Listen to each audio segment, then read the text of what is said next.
表的不只是高质感的电脑周边及电竞产品，而是一种态度与热情。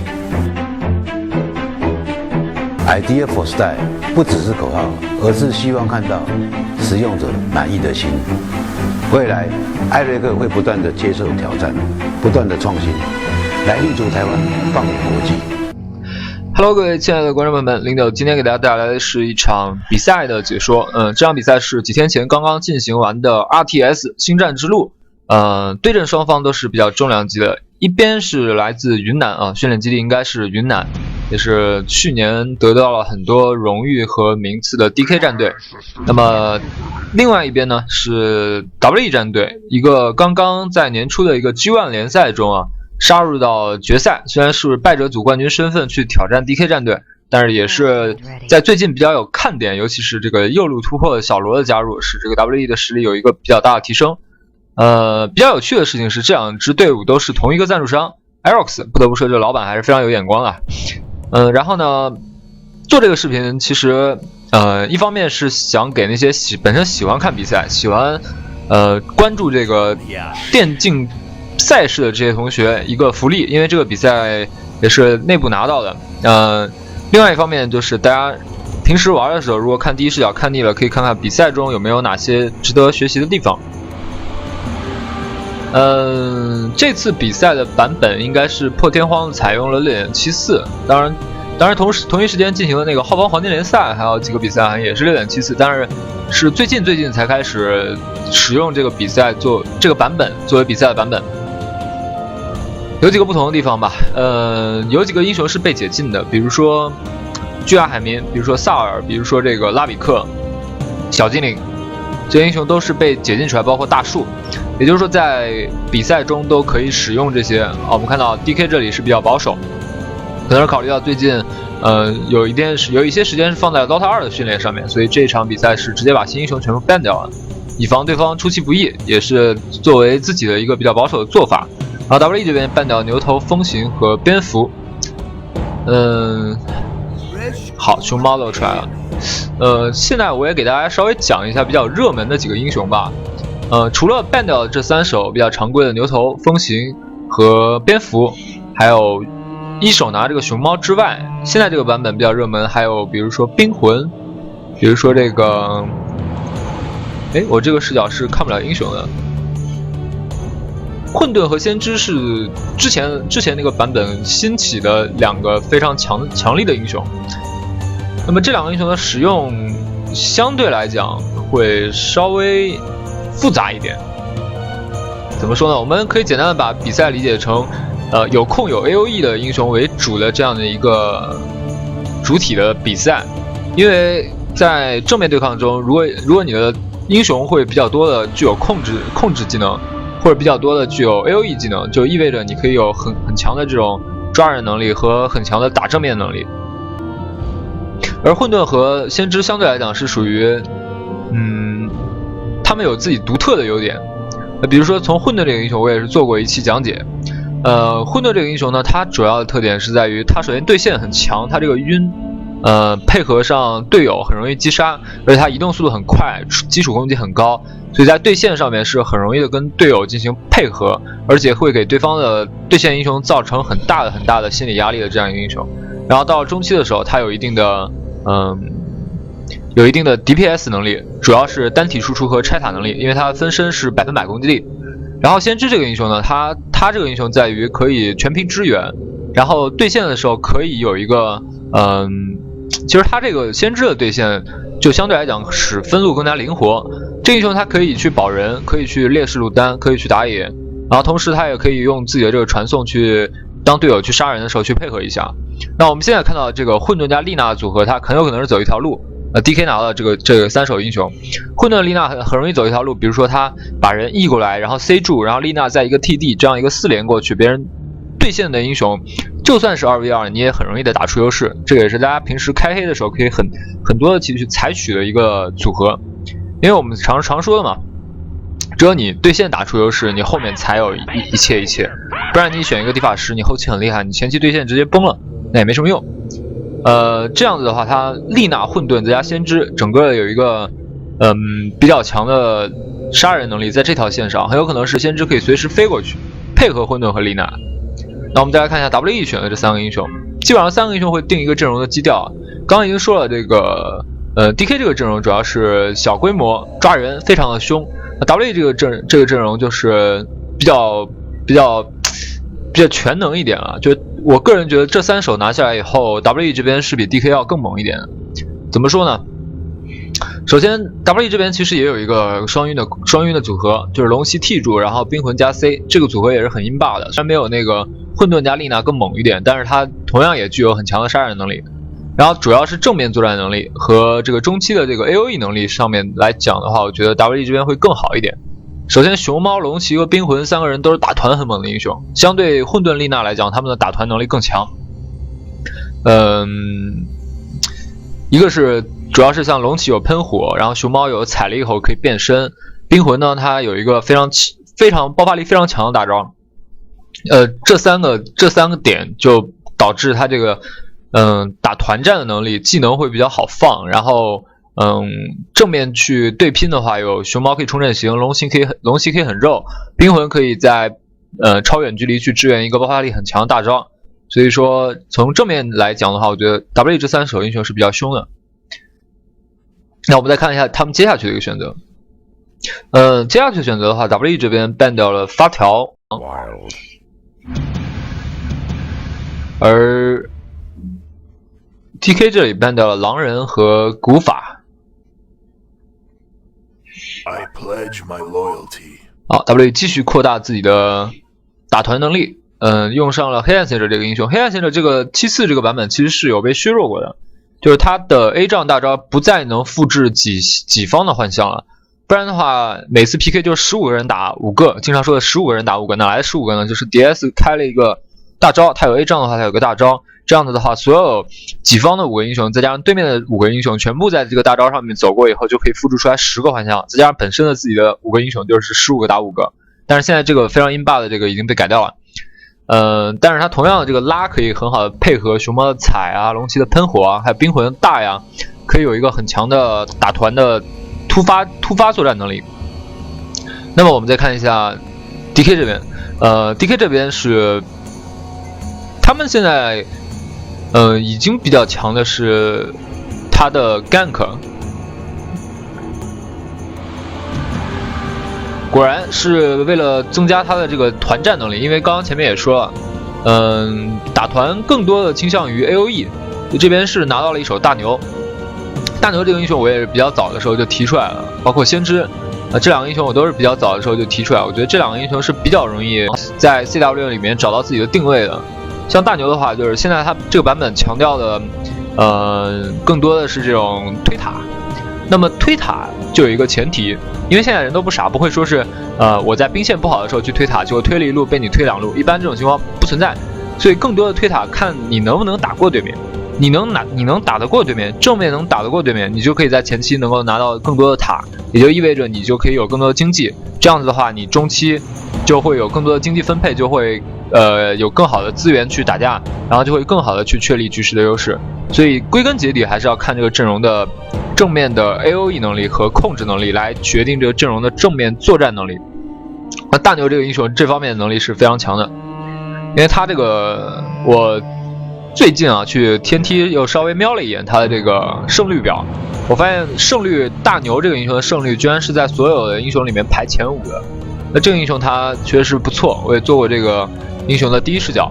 那他这个英雄强就强在有一定的后期能力，他这个光环可以减掉对方的基础防御力和基础魔抗，然后自己本身这个 C 了以后的攻击也不错，这是有一定的后期物理 DPS 能力。另外一方面的话，他控制很远，虽然不是很好放，这个 CT 不是很好放，但是控制距离很远，而且 AOE 能力很强。再有就是他大招，他整个这个3连对于正面作战能力的帮助是非常大的。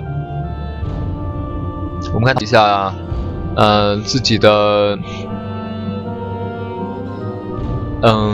艾瑞达这个英雄可能是作为一个锦上添花，就是因为现在 WE 整个阵容来看的话，他要后期的话有龙骑，要控制的话已经有很多了，熊猫变身有，踩有，龙骑 T 有，冰魂 C 有，然后那个黑暗贤者还有一个拉，就各方面来讲，从点控、团控到 AOE 到 DPS 都有了。这时候艾瑞达的话，这个英雄他作为一个酱油，首先是他现在 WE 是缺一个酱油，艾瑞达打一个酱油的话，他可以很有效的去，就算他没有装备，他也可以有一定的作用。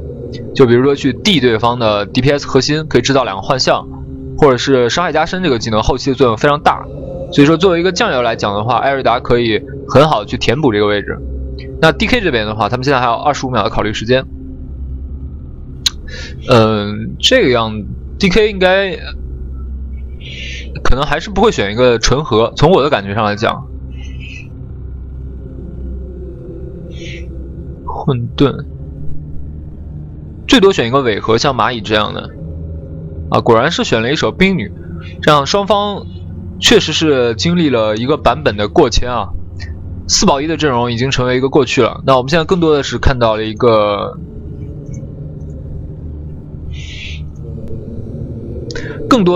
现在这个版本是选择打多核心发育，然后主要是打这种每一个英雄都有一个比较强的作战能力。DK 这边我们先看一下，毕竟是去年的王者战队，拿下了非常多的荣誉。我们看一下他们的分人，Zippo 队里的一个老队员是操刀冰女，龙弟弟丽娜，ROTK 的大牛，大牛中单，先知是由 Super 使用 ，Burning 的混沌。好，基本上这个位置已经分好了，也比较不错。就是 Burning 一般是会在队伍里面打一个1号位，然后 ROTK 的话，它风格相对于嘲讽一点，然后比较喜欢打这种控制抓机会的英雄，然后不是特别适合打那种伪核型的法师，更适合打那种去卖去肉的这种英雄，或者是这种抓机会的这种控制。然后月如的话，他更多的是打一个伪核型的法师，然后帮你一般1号位，然后2个比较有经验的酱油。我们再看最近实力比较强的、实力上升比较快的 WE， 可以给人比较多的惊喜。这边是 ICUI 一个新人，刚开始打职业，然后打了5号位的艾瑞达。开局波澜不惊，不过 WE 已经布下了眼。这里一个眼是想到对面可能是优势路要保混沌，所以决定跟对方刚3，这样3v3肯定是成为全场最大的亮点。然后双方都是想到对方可能是要来刚3，都已经想好了，然后所以各放了一个这个线眼在这里，以便看到对方所有的动作。我们看一下这个3v3是怎么打。这里 FNTY 的1号位的龙骑士，好递一下，我们看一下龙骑能不能剃到。先手被这样龙骑可能有点危险，我们看下龙骑反应很快，直接踢了混沌。冰女学的 E， 这边结冰，好，又是一个铁，差一点点。我们看龙骑的 T 也 CD 了，这个前期好，是由冰魂拿到了1血，当然丽娜这里也没有猥琐。刚才在混沌选择了撤的时候，因为混沌一级只有一个 C， 放过了以后，他觉得自己血量不是很好，吃个大红撤了一下，但丽娜的血量还没有被消耗，所以他用一个 T 带掉了这边艾瑞达的2血。刚刚整个一套技能打下来，我们发现有两个人是放了2套技能的，一个是龙骑放了2个 T， 丽娜也放了2个 T。我们会看到前期这个技能多，确实是在这种高水平的对抗里面会非常的占到便宜啊，技能 CD 快，然后前期技能好。我们再看中路对线，熊猫对阵大牛，这里丽娜也放了个针眼，看看能不能排掉对方这里的视野。这比赛节奏非常的快，1血2血产生之后，基本上来不及看边路。下路的话是小罗的黑暗贤者打月如的这个先知，那我觉得啊，这个先知是会有一点优势的。毕竟是个远程，而且弹道也很不错。我们看这边 DK 是想绕，E 了以后接 T， 这样毒狗可能会被秒。毒狗直接被 C 死。另外一方面，先知飞了过来。好，这里这个飞有点打酱油，他可能要买个 TP 回去。毕竟线上的经验不能乱。果然，回到了下路。这波先知过来之后没有帮助 DK 扩大优势，也是 WE 这边撤的比较快。中路的话是妖刀的熊猫对上了 ROTK 的艾瑞达递了一下混沌，想先手混沌，但是只是虚晃一枪。CT2连是给了丽娜，这样先把混沌打跑。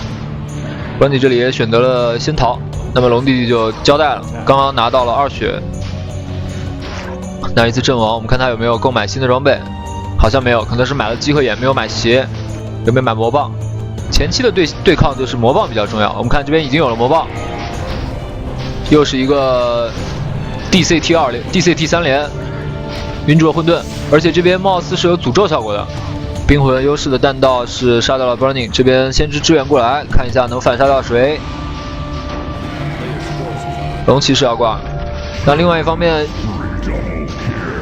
好，这边打得非常激烈，现在目测是个2换2 ，DS 也过来了，看到先知怪。冰魂在刚才一战中是砍下了一个3杀，3个人头，包括冰女、混沌和先知，全是冰魂的人头，这样冰魂很肥，已经有了鞋子。艾瑞达和龙骑继续回到上路，那么小罗和这个月如的黑暗贤者和先知的命运都差不多，在优势路不好好发育，然后跑去3v3这边帮忙，但是2个人都是帮到了，但是自己也死了。中路的话就比较波澜不惊了。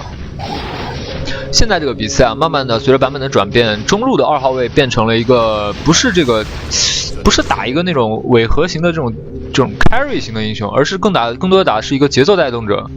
而他这个带节奏的方式也很奇怪，会让一个近战去带节奏，像兽王、熊猫、大牛越来越多的被使用。这边龙骑没有选择上去替，因为看到了冰女，看到了火女。好，这里黑暗贤者之志没有去下路，直接来到了上路。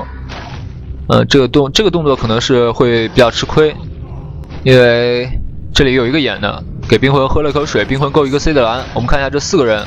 这边站位非常猥琐，因为上路可能是一个4v4。艾瑞达第一个 D 没有出手，被冰女 E 住，还是 D 到给诅咒 T 住，冰女直接被秒。我们看一下先知不准备飞了，先知准备在下路发育。这样的话上路，这里2个人各放出了自己的晕眩技，换掉。先知来了，冰女也来了，这边能否成功撤退？这波 W 应该算是打转哦，这边大牛来了。CT2连杀掉了 DS， 这样的话上路应该是拼了一个平手，就是 DK 和 WE 这边应该都是互有人头往来，但是总的来说人头应该是打平。不过先知这一波是比黑暗贤者要赚的，因为熊猫没有动，然后大牛动了，把黑暗贤者杀掉了，而先知是属于没死。我们看一下等级，这边熊猫吃了一个加速。躲一下 T， 想强杀，这里熊猫是有分身的。我们看一下 CK 的人品，这打出了4秒晕。这下从节奏上来看的话 ，DK 就要有一个小小的领先了，因为在中路这边，大牛是帮着杀到人，但是熊猫这块是被阴了一下，所以他没杀到人，反而被杀掉了。这样总体的话，应该是 DK 处于一个前期的小优势。我们再关注一下 WE 这边的核心英雄的等级，龙骑士现在5级，3级的喷火，1级的被动，1级的 T。冰魂这边，哇，冰魂这边很肥啊！黑暗贤者瓶子，熊猫鞋子瓶子大魔棒啊！艾瑞达去优势路补一下自己的等级，变成黑暗贤者来帮助队友打架，这也是 WE 做的一个比较好的战术调整。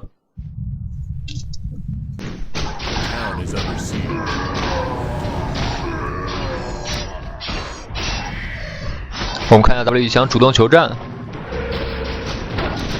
给龙骑士上了套，龙骑士直接踢到了冰女。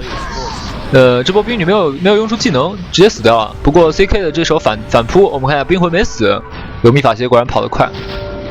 这里黑暗贤者和龙骑2坨肉，再加上熊猫，这波 WE 很有可能反扑。我们看一下，好，丽娜的非常漂亮的一个大招，达到了大杀特杀，带掉了黑暗贤者。熊猫开启了自己的分身。找一下丽娜，那这个丽娜应该是要挂。这里有一个操作失误啊！这个很亮，踢了以后马上跑，在一个普攻带走，这摇刀被秀了。我看一下现在人，熊猫这个前期021，摇刀这局前期的发挥不是特别理想。混沌作为1号位的大哥也是非常的凄惨。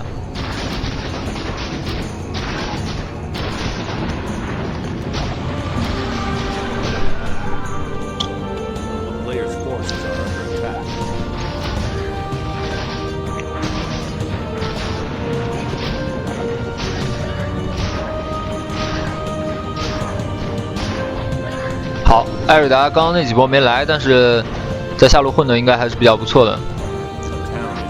刚刚那波本来 WE 是有机会打赢的，但是由于妖刀这个地方有点心慈手软的没有操作好，他刚本来有一个那个进入疾风步状态的3个分身熊猫中的风熊猫，这个熊猫如果破影一击是可以秒掉丽娜，但是刚才几次的操作失误让丽娜反杀到他，有点遗憾。我们再看一下局势接下去的发展。上路拼了个你死我活，但是上塔还没掉。全场现在最肥的人应该是，这里有一个小配合，刚刚 farm 好的艾瑞达配合熊猫完成了这一次击杀，冰魂也凑了一个热闹。艾瑞达拿到人头，这样前期节奏非常差的这个酱油就一下子回到，就是一下子使自己的这个经济状态，包括自己的节奏恢复到一个比较好的状态。龙骑士的发育也还是一般，跟混沌来说平分秋色。我们看一下存款，龙骑士900多的存款，应该比混沌要好。这里是谁的护啊？应该是 DS 的眼吧。好，送一下水，这也成为了个比较常见的伎俩。就大家如果要是混线混得不是很好的话，可以买一个瓶子，再买一只鸟，这样总投入也只有1000块，但是可以不断的用水，而且这只鸟是你独享的一只鸟，所以这个1000块的投入在后期来看，其实也就是一波兵的事情，几波兵的事情，但是能确保你前期的优势，所以有的时候是可以考虑自己买个瓶再买只鸟了。我们看到职业选手也是这么做的。这边 Burning 的混沌前期就情况不是特别理想了。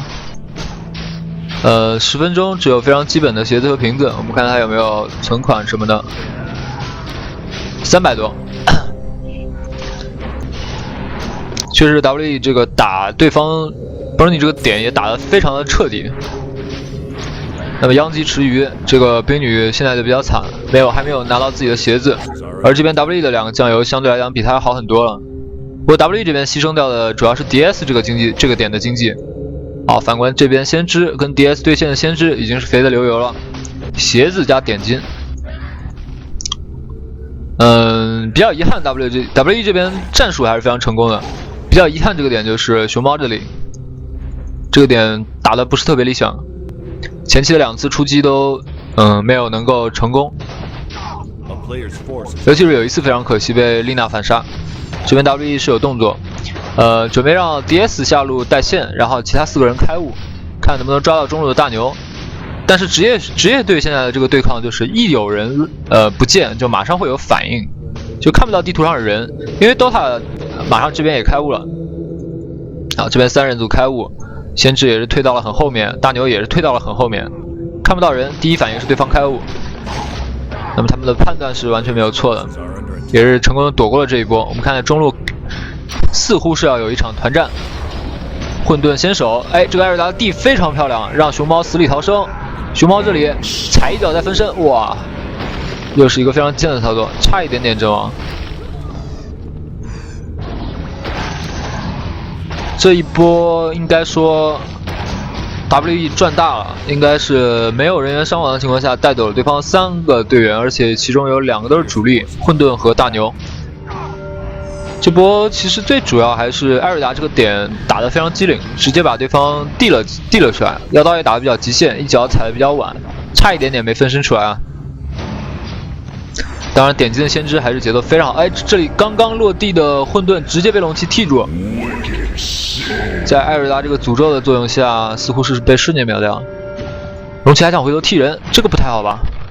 好，艾瑞达又是救了一下龙骑，还是踢住了火女，配合上冰魂大招，小秒火女，大牛收掉了龙骑，一个非常肥的龙骑。我们这里看到，龙骑士这里似乎有点不应该，就是他虽然虽然已经打转了，但是没有再继续扩大优势的实力了，因为他血量不是很好，而且对方人也比较多，所以这波应该是属于龙骑士的一个比较大的失误。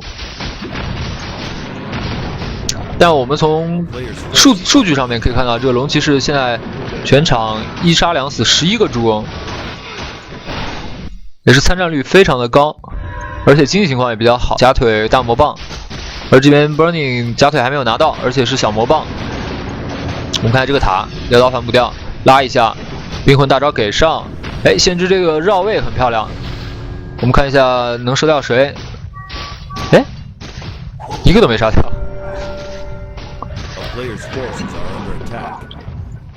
这就是黑暗贤者这个拉，他还不算是一个硬控，只有像龙骑士这样的控制才能称得上是硬控，就是瞬发的这种很强的控制。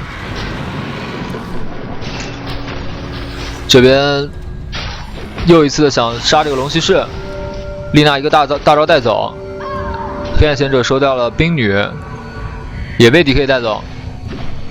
哇，这个树完全把它封死在这里。这种树是比较艺术的，就是你吃一棵树也没办法走掉。这两波打下来感觉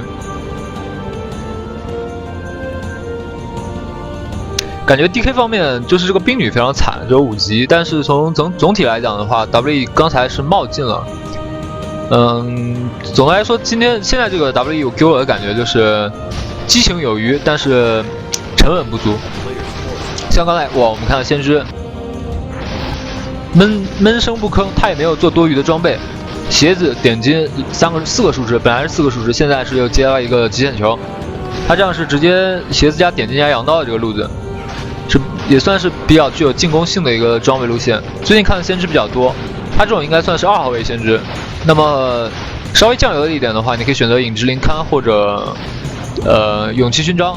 那这种稍微核心一点的先知，先出点金再出极限球，就是直接走阳刀，后面可以转 DPS。我们看这波 WE 主动求战，又是要秒 Burning 这个地方被直接秒掉，当然是提前晕出来一个4秒晕，在临死之前。另外一方面，龙骑想 TP 回家，这边是被2个技能直接打残。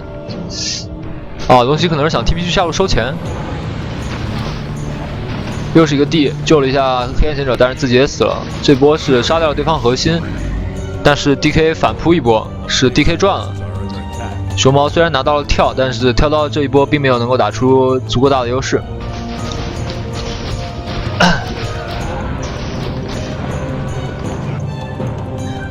总的人头比是16比15，在15分钟的时候，前期的对战，双方的对战非常激烈。从局势上来讲的话 ，DK 这边2个大哥的等级非常高，一个是2号位的牛头，一个是2号位的先知，一个是3号位的大牛。那么1号位的 Burning 这边阵亡6次，非常惨，属于全场阵亡次数最多的。WE 这边打得相当针对。那么接下去的一个局势走向，可能就要去看。WE 这边龙骑士其实阵亡虽然也有3次，但是从经济上面来讲的话，比这边的混沌还是有一定的领先的。当然 DK 也是会把最优势的资源让给混沌。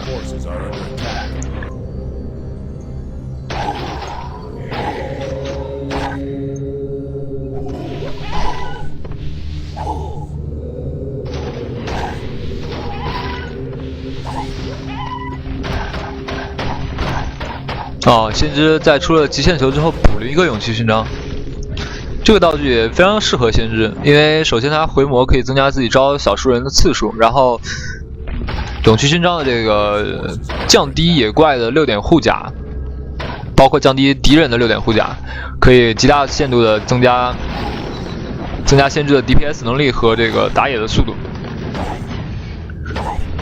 打野速度快的话，那 farm 速度就会快，再加上本身有一个点金，攻速有一个提高。我们看先知现在确实是全场等级最高，包括这个 LTK 的大牛，现在是秘法鞋加回复头巾，是在走一个秘法加梅肯的路线，跟之前的兽王是一个路子，走一个团队辅助装。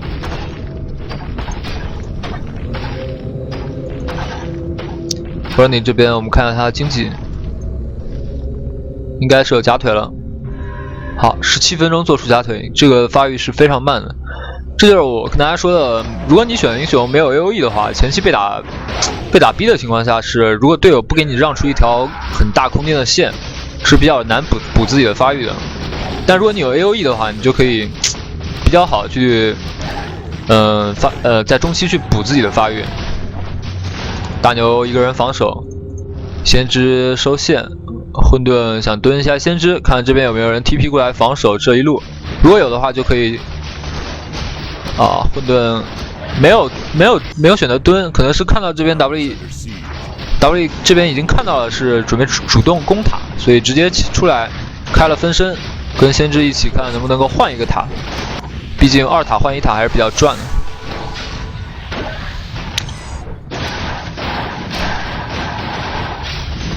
好，这边 Burning 补到了一个塔，补充了一下自己的经济。这边 Burning TP 的这个位置。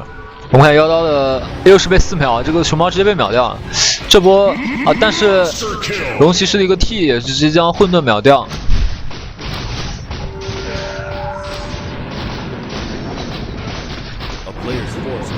哇，这个龙弟弟的丽娜很亮啊，他是隔着树，然后有一个极限的 T。当然 ICY 这个逃跑路线也很棒，首先是有一个非常大的逃生的可能，另外一方面也使自己队友处于一个比较安全的位置。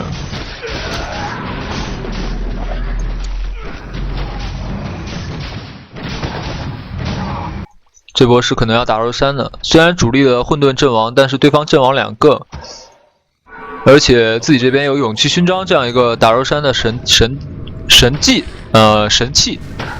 这个道具使打肉山会变得非常快。然后这就有 AOE， 像混沌就不可能干这样一样的事情。比如说这里有一路兵线，那混沌就不可能说是一刀补，不可能很快把这个线推过去。当然大牛这样补已经很危险了。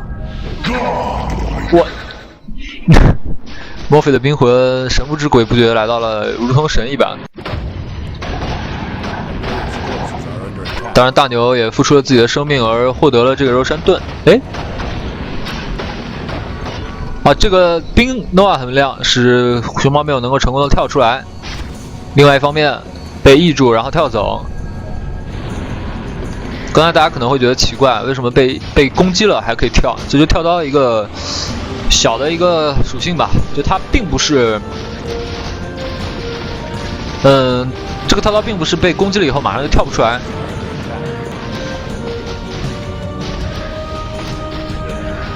而是大概被攻击了以后有1秒的时间你还是可以跳的，大概过了1秒以后就不能跳了，这样一个情况。现在贤者貌似是要出梅肯。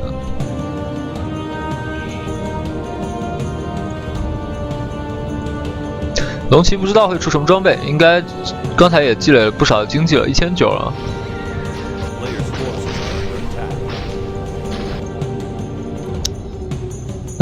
比赛由于 DK 这边拿到肉山盾，而进入到一个比较平缓的阶段。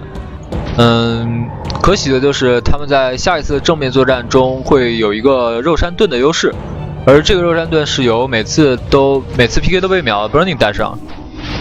另外一方面，对他们来说比较不利的地方就是他们的主力 carry 虽然是有肉山盾，但是自己的装备比较慢，也由于前期被这个针对的比较厉害，往往是龙骑一个 T， 然后冰魂一个大，直接接着就秒掉了。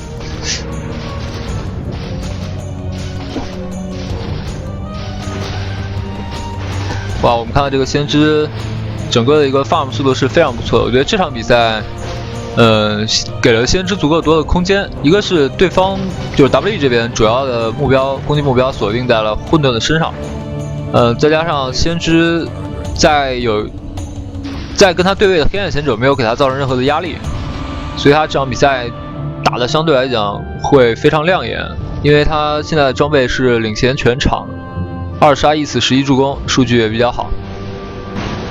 这场比赛他应该是会做出羊刀加点金加勇气勋章，在23分钟的时候有这样3样装备，是非常快的。对于一个顶级对抗的较量来讲，这个先知的 farm 速度是非常快的。WE 这一次显然是觉得坐拥梅肯，因为黑暗贤者是出了梅肯，冰魂有推，这波应该能打赢。当然我也觉得他们能打赢，虽然是 DK 这边有不朽盾，但是刚刚也说了 ，WE 这个本来就是个团战阵容，如果能抢到一个比较好的先手的话 ，DS 一拉，然后熊猫跳踩，我们看 DS 和熊猫的位置，这两个是团战的发起者。好，直接给了熊猫加速，这边熊猫跳踩到2个，先手分身拉到一起接冰魂大。哦，我们看到这个混沌是非常漂亮，用一个分身躲掉了冰魂大。但是混沌分身了之后，不肯就此善罢甘休，还是要继续杀龙骑。当然，分身的熊猫不但是收掉了冰女，又收掉了刚刚赶来的大牛。恢复状态之后的熊猫踩了一脚先知，混沌已经交掉，先知也是瞬间倒。你看先知被人针对，基本上就是瞬间倒，这英雄比较脆。当然，面对这种 WE 的带诅咒的这种强大优异，这波 WE 打得非常赚。这也是刚才提到了啊。首先，杀到人了吗？哦，没有，这人成功 TP 掉了。首先也是刚刚开局的时候就跟大家讲了，整个 WE 这个是拿到了一个现在这个版本非常 bug 的一个英雄，叫熊猫九仙。这个英雄可以使一个团队的正面作战能力提高很多很多。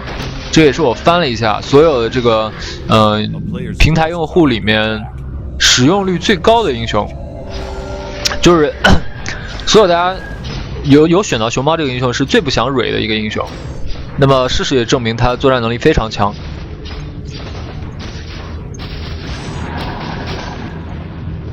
而且另一方面就是，我们先不说另一方面，我们看这边艾尔达救了一下 DS， 但是自己被 C 住。艾尔达这个救人也是没有能够成功的脱逃，冰女一个高等级的 Nova， 这边加速，看有没有第二个 CT。目测这个黑暗先知是逃不掉的。CT， 你看这个就是大牛的作用了，它的控制范围非常远。龙弟弟达到主宰比赛，我们看龙弟弟这场比赛的战绩。现在这种局势来看的话，4号位确实比较容易打得亮，像 Morphy 这边也是9010，一个非常变态的战绩，虽然等级只有10级，但是战绩非常的亮。龙弟这边也是同样926。那我们可以看到这两个选手对英雄的使用还是比较亮的。那不光是这个位置容易出彩，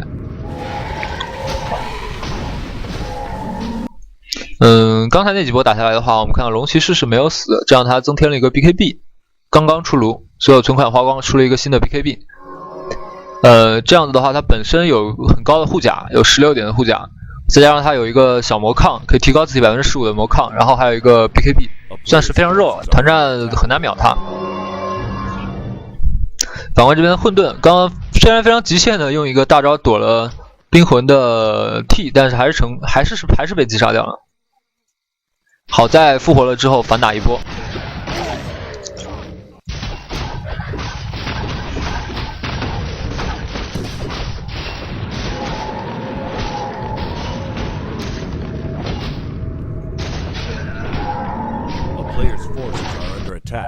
好 ，WE 继续开悟主动求战，毕竟阵容有一定优势在。DK 这边看到 WE 没有收下路的线，也没有收中路线，应该是会有所觉察。我们看看这一波，因为刚才已经犯了一个错误了，这回可能不会再犯第二次。这个时候最好是缩到高地。如果这样一个位置，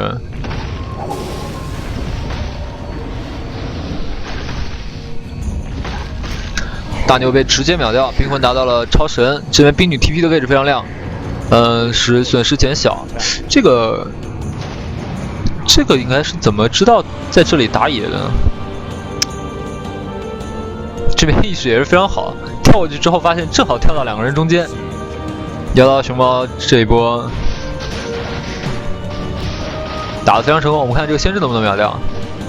先知踢了一下，熊猫跳过来，这样黑暗贤者一定要留自己的这个 C， 因为先知很飘逸的在，好踩一脚 A， 这个先知有羊了，假腿羊刀，再加个套子，这个肯定是杀不掉了。变羊，这是一个3.5秒的羊，而 TP 的时间只有3秒，而且黑暗贤者要拉他，还有一个抬手的动作，所以这一波通过一个3.5秒的变羊是成功逃生。当然 ，WE 刚刚那波压制也是比较有效吧，是成功击杀掉了大牛。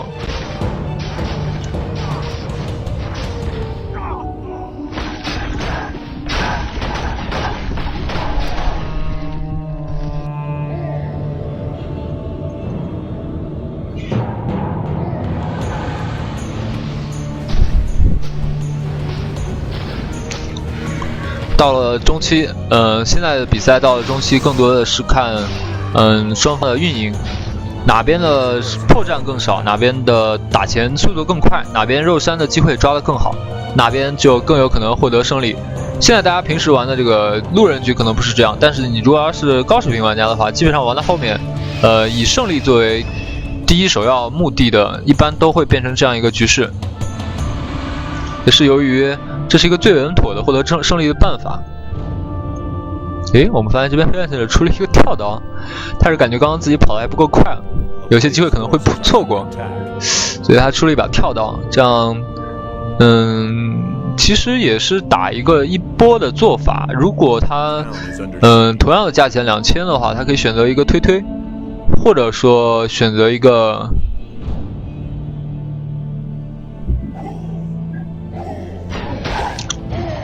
更稳妥的做法就是出一个西瓦这样的比较实际意义的道具，或者先锋盾这样比较有实际意义的道具。但是跳刀的话，就是打一个机会，如果你能够把这个道具发挥出来它的作用，它可能远远不止2000的价格。但是如果你就是没有特别好的一个操作的话，把它这个作用发挥不出来，那你还是老实一点，该出笛子出笛子，该出挑战出挑战，该出先锋出先锋。甚至可以出一下祭品，因为这边2个近战，站上龙骑应该算3个近战。一般2进3远也是属于现在 CW 的一个比较常见的配备，就我们经常看到的打比赛的阵容出现的都是2个近战和3个远程，这是一个比较容易想象的一个。哎，这里要抢先手，跳踩大牛。拉到一起，冰魂这个大招是丢到了大牛，大牛直接被秒，当然他大招也是丢出来了，把冰魂打成半血。这边要秒先知，混沌拉了一下冰魂，不过冰魂把自己推走，这个拉是没有能够拉到，这个冰魂操作很亮。墨菲的冰魂再次被拉上来，但是这个时候已经有梅肯的补给，这波 W 打得非常成功，直接上高地先抓一个，后抓一个，先知是买活的。我们看 DS 给龙骑加速，一口喷死。当然，超神的冰魂是被先知收掉。同样，先知买活了也是再一次阵亡。这里，混沌好像也是个买活，配合丽娜，好像还是守住了这一路。双买活，守住一路。龙骑回头丢 T， 开战鼓撤。这波打得非常的坚决和果敢，抓住了对方没有能够全部站到这里来守这个老家的这个机会，是直接强行秒掉大牛。这一波 W 打的是非常成功的。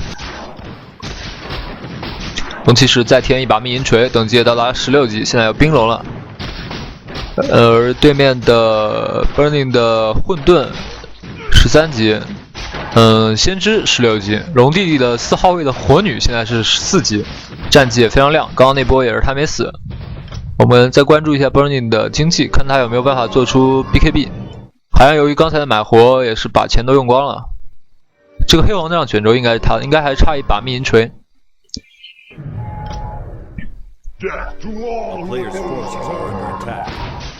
所以 DOTA 确实是5个人的游戏，你一个个人的选手再强再怎么强，当被对方针对的时候也是没有办法。这局的 Burning 的数据就非常的惨，是1杀10死，已经超轨了，而且31分钟的时候只有一个连 BKB 都没有做出来。其实为什么会这样？主要原因是从头到尾 WE 都在比较针对他这个点来打。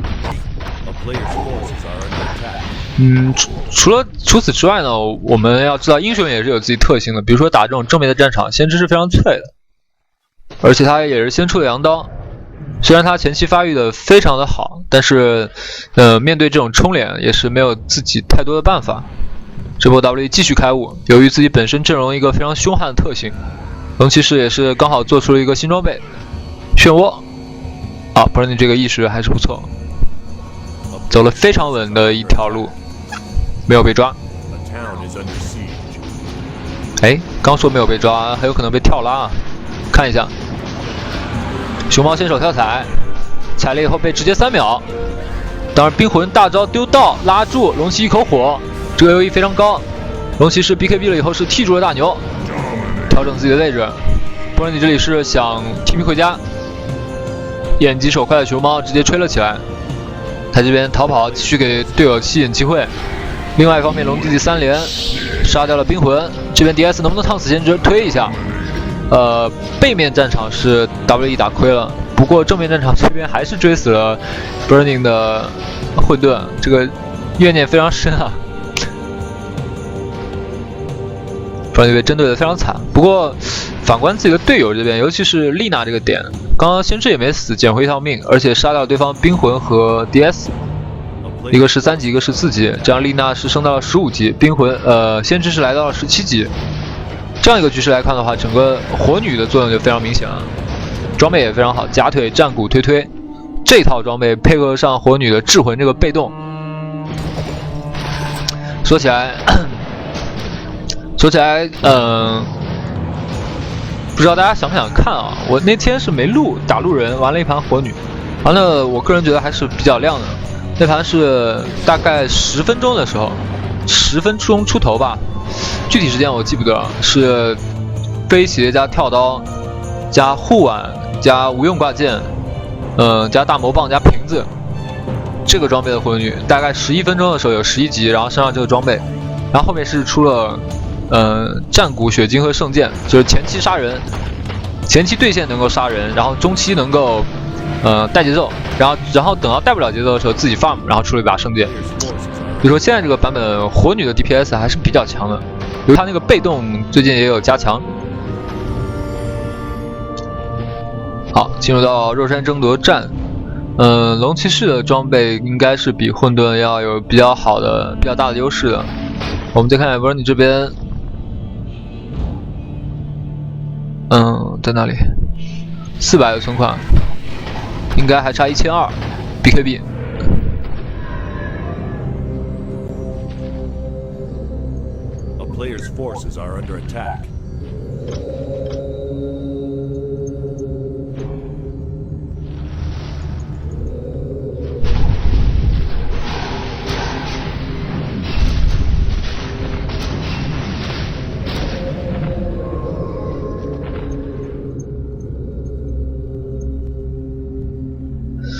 双方现在都是非常有机会的 ，WE 这边可能机会更大一点，因为龙骑士已经有了大电锤，这边给龙骑士加速，想先手 T， 黑暗行者上去，丢了一个墙，但是由于有跳刀，这边也是比较脆，直接被秒掉。有 BKB 的龙骑输出非常高，而且有大电锤，推一下龙骑士看能不能踢到人，踢到了。另外一方面，冰女也是被熊猫杀掉。这边正面战场的优势还是非常大的。但是现在先知发挥了自己的一个优势。那么正面战场没有优势，肯定就有别的优势，像这个可以瞬间切出去带线，就是它的优势。但是全场 DK 这边是全部都阵亡，那么这一路应该是守不住了。熊猫回来守。其他人继续推塔，这一波黑暗贤者的跳刀配合龙骑士的这个 BKB 加大电锤的装备优势，是拿下了第一路。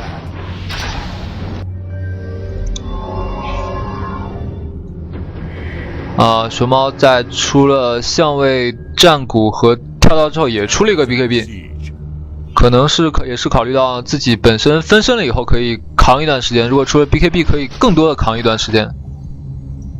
我们看一下艾瑞达，艾瑞达这场比赛其实是比较难发挥的，比较难发挥。A player's forces are under attack.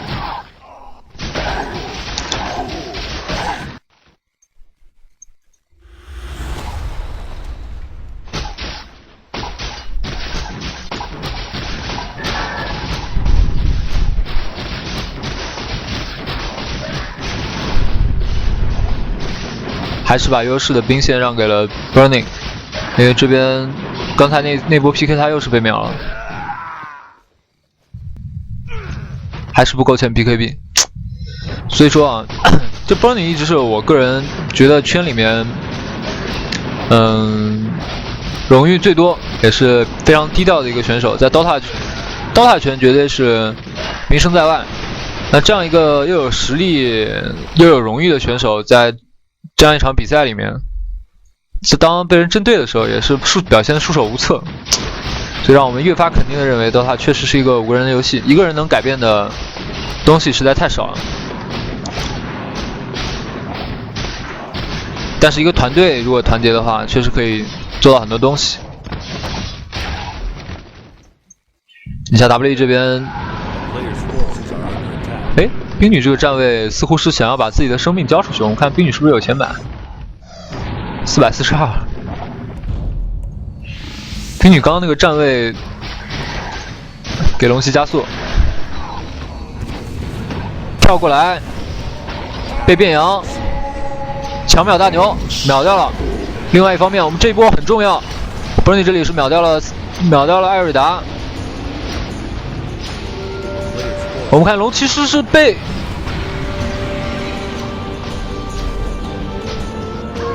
BKB 的先知这一波，熊猫开启了 BKB。Bernie 买活，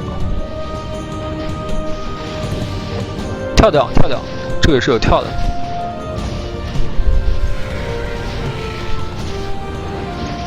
还是死掉了。Bernie 这波是没有买新的装备，而是留钱买活。但是这波我们看到这个先知和火女两个人充当了一个非常强的作用，在团队的1号位和3号位双双被秒的情况下，先知的 DPS 是配合火女的大招秒掉了龙骑士，也是让 WE 这波推进是以失败告终。那我估计刚刚那波打完之后，先知也是意识到这场比赛自己可能要出一些 DPS 的装备了。那么可能他接下去也会出一个，比如说大电锤。打龙骑的话可能会出大电锤。当然他也有可能出一个强袭，就配合上他这个勇气勋章有一个更好的减防效果。从安全性角度来讲，全面性角度来讲，强袭可能更优一些。但是从 DPS 来讲的话，大电锤会更好。这边肉山再一次的刷新。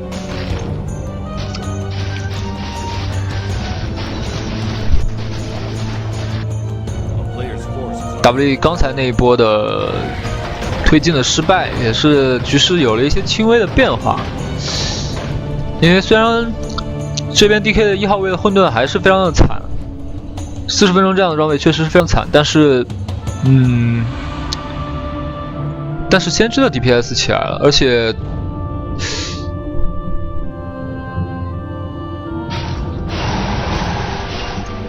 我们还是要静观其变这个局势。好，小罗想了一下，觉得自己还是要添一些新的装备，出了一个精气球，可能是要走梅肯，留了一个之树是为了破树。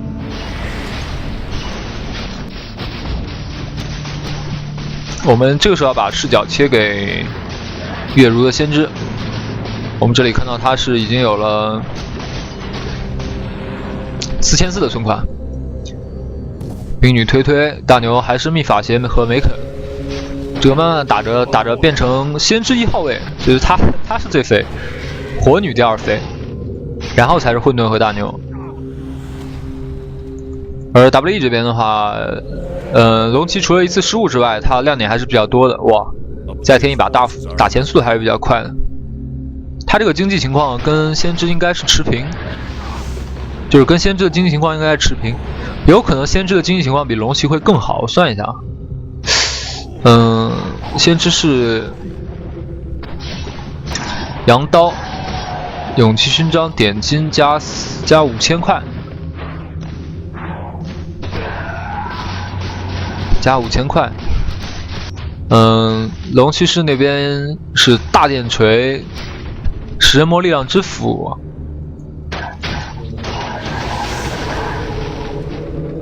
这个是梅赛施特的掠夺。其实好像算起来，确实先知是要比龙骑更肥。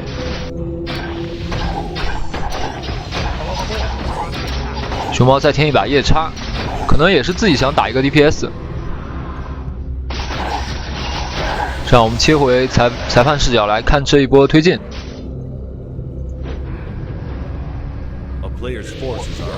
先缓一缓， Town is under 可能是想要再等这个下路的兵线自然而然带上去。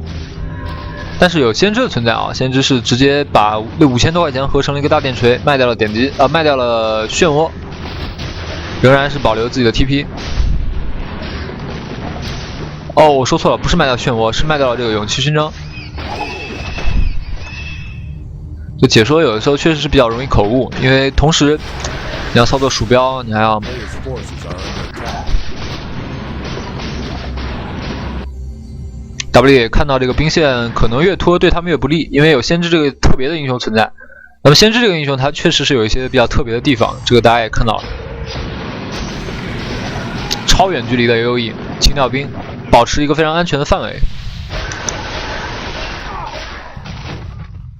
大战一触即发，这波又是抢先手，在一个突如其来的位置，混沌开启了分身，开启了 BKB。这波混沌是有 BKB， 龙骑士的 BKB 的龙骑收掉了兵女，回头来喷这个混沌。我们看混沌还是想被艾瑞达，但是龙骑这个地方是被变了小羊，被塔在打。哦，龙骑士被丽娜一个大招，这是一个16级、18级的丽娜。熊猫变大，这时候熊猫的作用体现了出来，相位加战鼓加夜叉的熊猫输出还是比较高的。大牛倒了，但是大牛有盾。 Forces are under attack. 这波能不能冲上高地，关键是要看混沌和先知两个人都没有办法买活，我觉得这波还是有一定机会的。我们来看一下，啊，只有丽娜和大牛2个人。 Is under siege. 哎，等一下，这波选择怂了。混沌30秒、20秒，我觉得这一波如果要是不怂的话，完全可以，起码会把这个塔拿掉。 A player's forces are under attack. 我觉得这波 WE 的取舍上面可能还是存在一定的问题，因为自己这边是4个人都在，而对方主力英雄都死了。我看有没有钱买货 ，Bernie 是没钱买货，69块刚买出 BKB。先知也没有钱买货，而这个时候 WE 有这个熊猫在，而且像冰魂还有艾瑞达还有 DS 是有一定的控制能力的。 所以这波会有一个更好的做法，就是继续推，起码可以拿到一路塔。4打2的话，不过现在打下去的话 ，W 还是机会比较大的。刚才那几波我们可以看到，这个丽娜没有秒掉是非常厉害。这个丽娜，她有一个吹风可以自救，然后再加上她有一个很强的大招，对。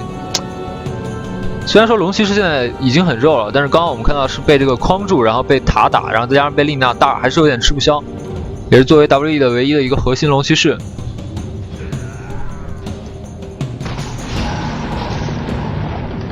哇，我们看到 Bernie 是把所有的装备都卖了，45分钟，一个加腿，一个 BKB。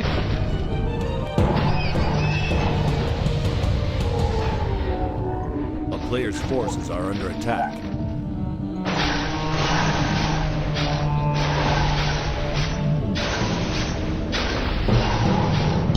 龙骑士现在经济也是有一定的积累了，孔敖之心已经做出来了。龙心加大电锤加 BKB 加一个小斗篷，这个龙骑士应该是非常肉了。比较遗憾的就是他没有闪避，然后 A player's forces are under 没有吸血。那么这套装备我觉得。如果在我看来的话，这套装备是非常好的一套装备。它是首先很肉，然后 DPS 也很高，但是它没有吸血。就是你既然选择了大电锤这样输出比较高的装备，你后期就不可能再有吸血了。这种情况下，你只能使自己变得更加肉，比如说再出一个天堂之戟，或者说出一个分身斧，可能都是不错的。就把这个装备换成天堂之戟或者分身斧，然后最后再有一样装备的话，我就不知道了，就随便选了。 可以出个笛子，笛子还是可以的，或者出一个刷新球也是不错的，因为可以刷2次变龙和2次 BKB， 或者把这个 BKB 卖掉，换成一个10秒的。然后我们再看一下对方的这个，我看 Bernie 是在开始补护碗了，47分钟的时候，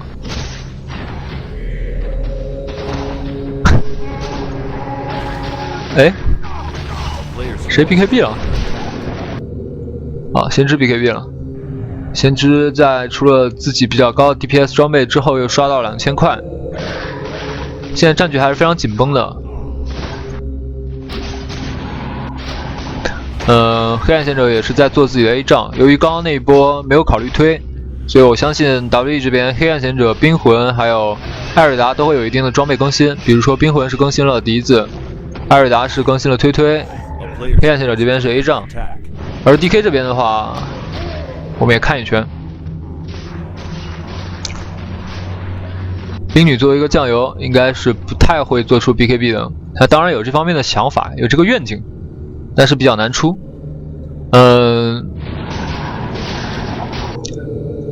龙弟弟的火女这场比赛居功至伟啊，跟冰魂一样，冰魂数据是14杀2死20助攻，而火女是13杀3死11助攻，总比分42比29。两个4号位都是比较容易亮的，这也是高端水平的对抗，就是大哥比较容易受到针对，而酱油又容易站不住脚。但是4号位相对来讲，他技能比较容易放，而且相对仇恨值会少一点。啊，这边龙弟是帮 Bernie 出了一个祭品，Bernie 再出了一个护腕。BKB 加2000的血，龙骑士这边应该会比较肉一点。非常遗憾的是，这个龙骑士没有出闪避的道具。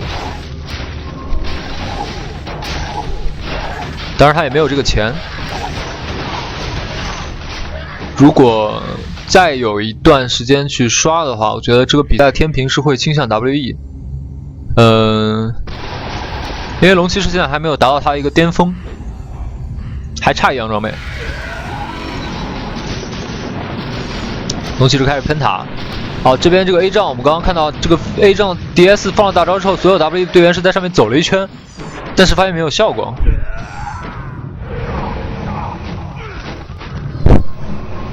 这个可能是新版本玩比较少啊，不过龙骑士这个号塔确实很厉害，框住，这里熊猫跳踩，但是踩到2个 BKB 的，这边龙骑开启了自己的 BKB， 我们看龙骑的输出，熊猫直接追啊，龙骑士不追，但是熊猫这个位置有点孤军深入，龙骑士这边直接中了大牛一个大，直接残了，这样的话局面非常尴尬对 WE 来说，先知飞过来是 DS 拉一下，龙骑士还是被晕住了。黑暗贤者递了一下龙骑，但是，哇，先知的一次3杀，这就是 WE 这个冲脸阵容的一定的劣势。啊，这里黄色发了一个信号，我还看到，他这边是被秒了，熊猫是一个人冲进去的，但是他被秒了。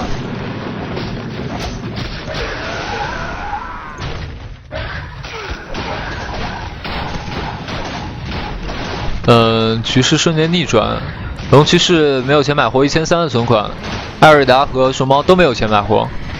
这一波 DK 非常大的一个逆转，主要的原因是因为 DS 搞错了自己的技能，就不知道不能复制近身，瞬间一下子有点乱了方寸。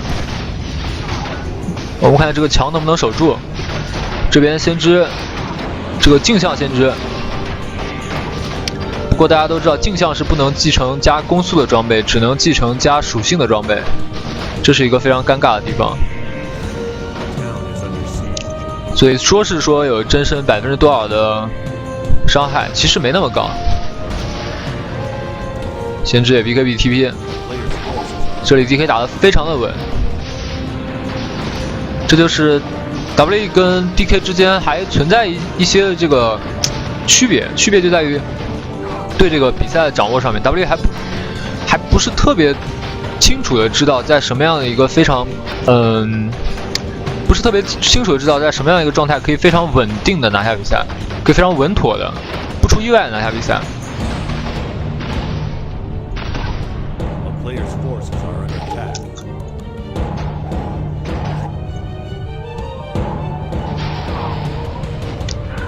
唉，52-14。这是记录一下这个刷23的时间。这个盾是由先知拿上奶酪，继续 Bernie 拿盾 ，Bernie 这边可能是要出龙心，考虑到自己一刀补不了那么多钱，就先出了2个护腕和1个活力球。这场比赛相对来讲是非常经典的一场比赛，因为它首先是双方的对阵非常的精彩，比赛本身一波三折，而且我们可以看到两个队伍之间的心态，包括现在这个版本之间战术之间的较量。本身我前面也有讲 ，WE 这边是一个很强的一个打正面的阵容，冲脸的阵容，但是拖到后期的话，在兵线上面他并没有很强的能力，因为龙骑士是一个靠变身吃饭打一波的，这样他不能够享受不朽给他带来的优势，而且，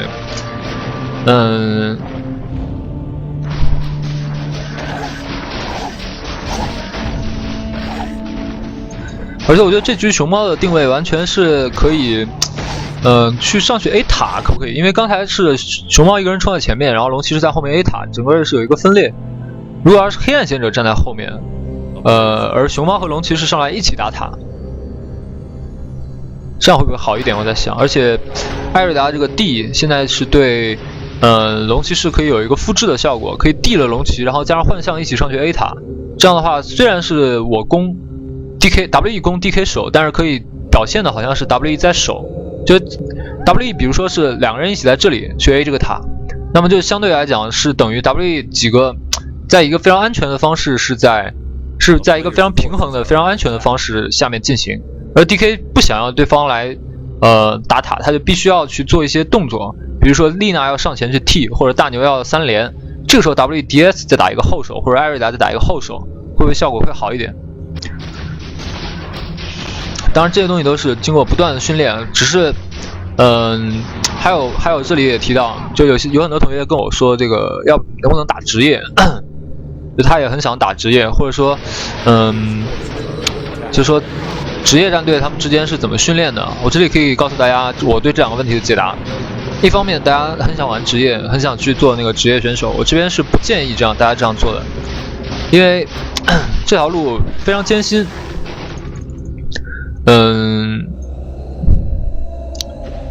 非常的，就是需要你很大的意志力才可以走，而且还不一定能走好的这样一条路，而且同时你要放弃的东西也非常多的。我们看到 FNTY 这边再打到了3600，那另外一个问题答案就是，大家说职业队是怎么进行训练的？那就是这样反复的去约队伍，然后每打完一场以后再去提出一些假设，就假如我当时怎么做的，或者说我们能不能这样，就提出一些假设，然后再去论证这些假设的可能性，其实是跟这种科学家做实验是一样的。那职业打比赛就是我们想一套战术，看能不能够我们换一种做法，也许会有更好的做法，或者去提高一些团队的沟通。这里龙骑士是有一个选择装备的机会了。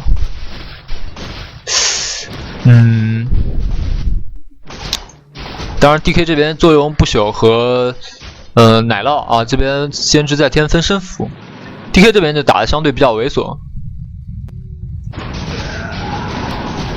就有了优势以后，他们还是在希望对方能够先犯错，而不是自己去主动去找机会。先知大招全程带线，这样子一旦 DK 拿到优势以后，对兵线的压力是非常大的。还好这龙骑士出的是大电锤，大电锤有一定的推线能力。我们看龙骑士4200 ，DK 拿到了 WE 的最后一座外塔 ，WE 没有考虑守，双方都是一路对一路。那不同的是，DK 还有一个这一路还有一个远程兵营在。这边4月7号的 G1， 我也是会跟皮卡丘到时候会去解说，当时候也是这两支队伍，非常有意思，两支队伍都是 Irox 的战术，也希望两支队伍到时候能够，因为这次这个 RTS 的比赛相对来讲，只是一个系列赛，就它只是其中的一个小比赛，当然 RTS 同时还会有更多别的比赛。那这场比赛算是一个练兵，算是一个小的练兵，当然也是有非常不错的奖金。不过 G1 那个相对来讲是线下的，更加考验一个队伍的真实实力。包括最近这个有这个看到微博上面啊，单车和 Peace 有一定的争执。那这个事情上，我觉得我的态度是。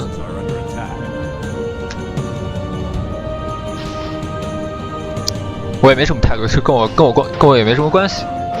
当时我也有一个争执，打游戏的嘛，确实是年轻人火气比较大。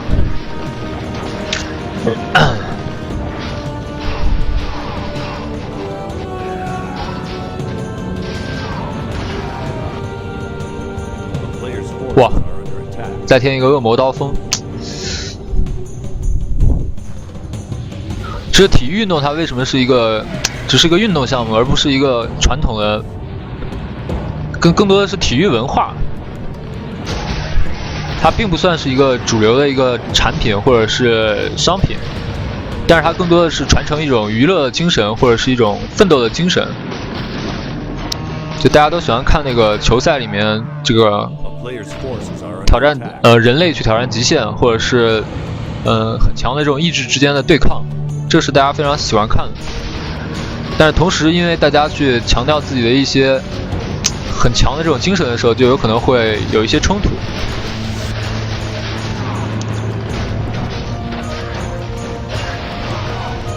龙骑士现在存款是6800，毕竟有一把大电锤，也是保证了一个后期能力。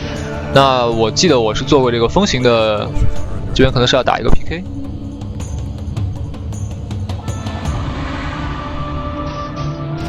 好，先手混沌，我们看龙骑这个位置非常远，刚刚拿到圣剑。这应该是。我们看这个时间进度条已经不长了，我估计这应该是最后一场 PK。我跟大家讲一下这波 PK。这波 PK W 打的是非常突然，熊猫一个跳踩是要秒这个混沌，混沌现在身上是有盾，当然熊猫从混沌这个地方作为入手是完全 OK 的，因为它这个分身的作用还是可以比较大，但是最主要是它这个 W 的 DPS 是主要是在龙骑士这个点，而且龙骑士刚刚做出圣剑，我们静观其变吧。这边非常强的先知是开启了分身斧，直接秒掉了熊猫。两个熊猫被秒掉之后，熊猫的输出是没有了。这样的话就要看龙骑士能不能够输出。龙骑士这边变龙，给火。蒂娜一个超远距离的龙骑士直接被秒掉了，递了一下龙骑士，推了一下龙骑士，没有推到真的，还是死了。所以说，年轻人总是要为自己的错误买单的。这场比赛也是有这么一个道理，为自己的冲动。你看这个 W 打得非常有血性，非常激情。但是在最关键的一刻，龙骑士没有开出自己的 BKB， 而且队友也没有商量好，所以应该是葬送好局吧。这场比赛其实解说的时候我已经知道这个比赛的结果了，那我觉得这场比赛非常精彩，所以是带给大家。希望大家在用马云的一句话来说，就希望大家在今后的生活和游戏中能够非常冷静的一个激情，这样才能够获得最终的胜利，对不对？这边比赛也是快要结束了，我们清明节的时候，寻梦时间到会开一组新服，也是希望大家到时候支持。xm.xd.com， 我们看一下这场比赛。最后我觉得吧，双方战队都是打出了非常高的竞技水准，42-37，一共60分钟的一场比赛。特别值得一提的就是前期冰魂的表现非常亮，包括丽娜的表现也非常亮。但是在主 carry 面前，我们看到 W 这边的 FNTY 还是有一个，应该说这一局我们可以看到 FNTY 的一个很大的进步，就不管他有时候会出现一些什么失误，但是我们可以看到他，现在的打钱速度是比以前要快很多了，而且装备的选择上面也非常具有前瞻性。但不得不提的就是整个团队上面来讲的话，还是跟 DK 有一定的差距，所以我觉得，7号的比赛可能 DK 的赢面会更大一点，但是 W 也是有机会的，虽然说可能赢面相对 DK 来讲会小一点，但是一定是有机会的。好，那感谢大家今天的收看。我们这期的这个视频解说也要到这里结束了，我们下期节目再见，拜拜。